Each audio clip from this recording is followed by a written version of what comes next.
Deep cleaning டே தான். So Ramzan முடிஞ்சதுக்கப்புறம் பெருசாக வந்து டீப் க்ளீனிங்கே பண்ணலை. வீட்டிலே இல்லை நான் ஆக்சுவலாக கல்யாணம் அப்படின்ட்டு. அப்புறம் இப்போ ஊருக்கு போயிட்டு வந்தது நிறையவே வந்து வேலைன்ட்டு அப்படியே ஓடிக்கிட்டே இருக்கேன்.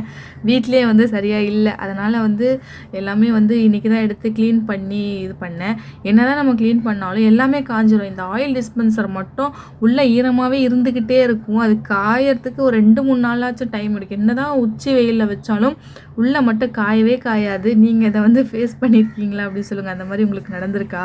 ஏன்னா இந்த ஆயில் டிஸ்பென்சரை காய வைக்கிறது மட்டும் ரொம்ப கஷ்டம். எல்லாமே க்ளீன் பண்ணிட்டு கிச்சன் கவுண்டர் டாப்பையும் க்ளீன் பண்ணிட்டு திரும்ப வந்து நம்ம கழுவி எல்லாமே க்ளீன் பண்ணி வச்சோம்ல, அதில் வந்து திரும்ப திங்ஸ் எல்லாம் கொட்டி வச்சதுக்கப்புறம் தான் எனக்கு சாட்டிஸ்ஃபைடாக இருந்துச்சு. மந்த்லி ஒன்ஸ் ஆச்சும் இதை பண்ணணும். ஸோ எல்லாமே பண்ணிவிட்டு பார்த்தா கிச்சன் ரொம்பவே நீட்டாக அழகாக இருந்துச்சு. ஆனால் இப்படியே மெயின்டைன் ஆகுமான்றது தான் கஷ்டம். இன்னும் ஒரு 2 நாளில் எப்படி ஆகுதுன்னு பாருங்கள்.